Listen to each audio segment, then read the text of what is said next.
top of the morning, man. Just tapping back in with you, man. Coming back at you. More content. On my way, coming back from getting it, on my way to go get it again. Yeah, man. I just completed my 24 hours of just water and coffee fast. I'm on day number 2 now, and I'm starting to feel it a little bit. The most. This is my second time going on a fast. The first time I believe I did 5 or 6 days. So right now I'm on day number 2. I got real hungry yesterday, so I just went and worked out again. I usually work out in the mornings, but yesterday I worked out in the morning and at night, you know, just to stay busy and just to take my mind off of the poisons that we put in our bodies on a daily basis. And you know, I've done some research on fasting, and I've come to learn that, you know, it's a real important key element to healing and self-care. It's to fast for a certain amount of days. Dang, this thing don't want to stay. Right. It's a key element. It's important to fast, you know, or even intermediate fasting, because it takes 24 hours, they say, to break one meal down. But if we put in 3 meals a day, it's like we can't even properly digest anything. And this is why we got people, they don't have bowel movements every day. They having one once a week or every few days and stuff like that, and that's not normal. You should be having regular bowel movements every single day.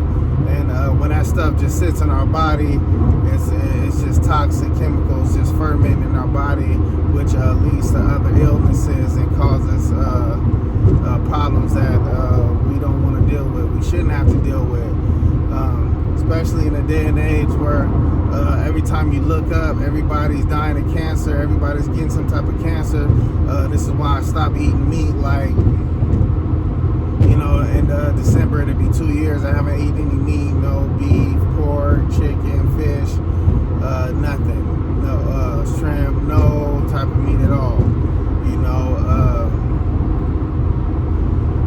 that doesn't mean, I still do eat things that aren't unhealthy, but as far as the meats and stuff like that, I left that all alone. You know, I still eat dairy products, you know, which I've been hearing that I really shouldn't be, but yeah, I still do. I still eat cheese. I don't drink milk, but I'm still eating cheese and stuff like that. And these things are not necessarily the best things for you.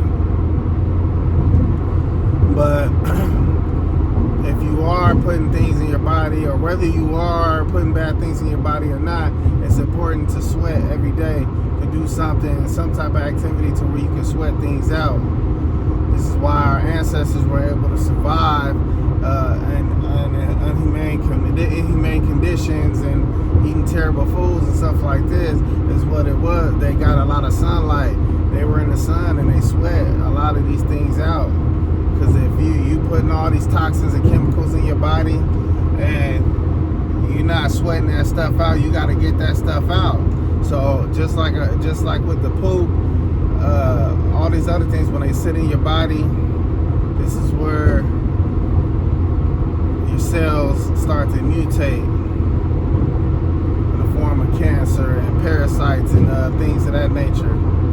So from my experience last time, only thing I can really say is I got real irritated for a little while at first, you know.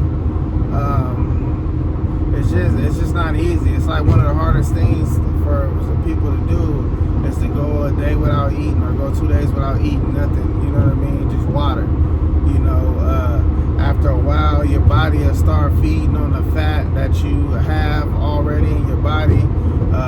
It'll regulate your blood sugar, your cholesterol, your blood pressure. Eventually, it'll start feeding on the fat cells that you have, and naturally, your body will begin to heal itself, because that's what the body is designed to do. Your body is designed to heal itself. Dr. Sebi said a long time ago, if the body was meant to be opened up, it would have came with a zipper.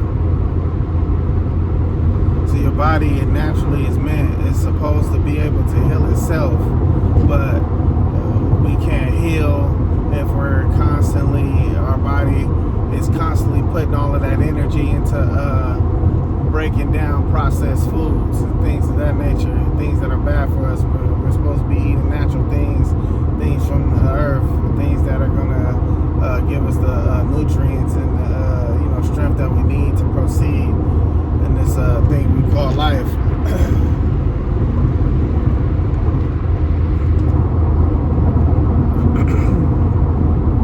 But yeah, I'm just taking it one day at a time. The key to getting through the fast is staying busy, finding something to do. Do that thing that you said that you were going to do a long time ago that you haven't got around to, or just start knocking things out, or start trying to retain some type of information that's going to be beneficial to you and your family.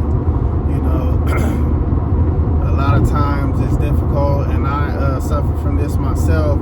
It's like it's difficult to get certain things done because we too focused on so many different things at one time. Sometimes we gotta maybe focus on one thing sometime and get that done, and then just move on to the next. Because we trying to get 3-4 different things, different ventures and things to work at the same time. They ultimately all fail because we're not putting enough energy, we're not pouring enough into that right cup, because you're pouring into 4 or 5 different cups. Sometimes you might have to just pour in that one cup and focus on that, and then enjoy the fruits of the labor that you put in.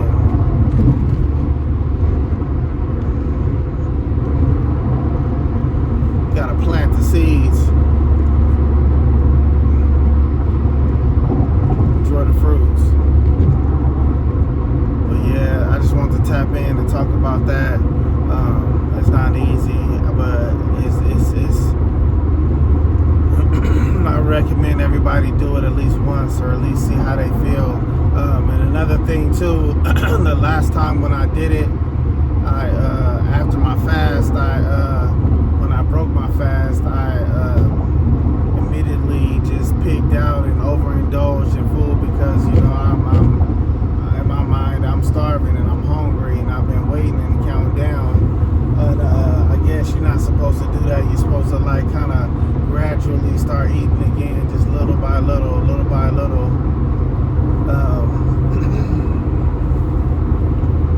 Little by little, before you just get up and just dive right in.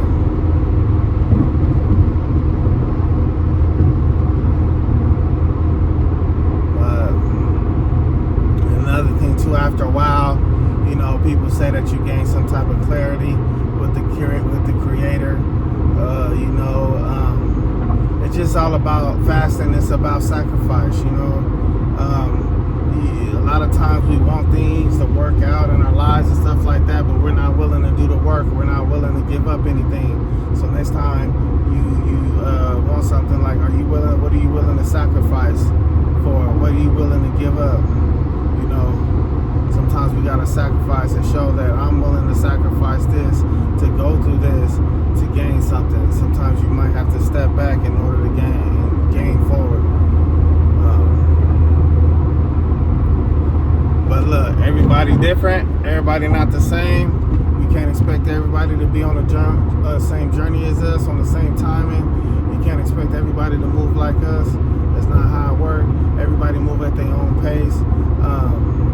So we just got to stay focused and do the things that we need to do that's going to benefit us, because if you're no good to yourself, you're no good to your family. I'm going to tap back with y'all in a minute, man. Peace.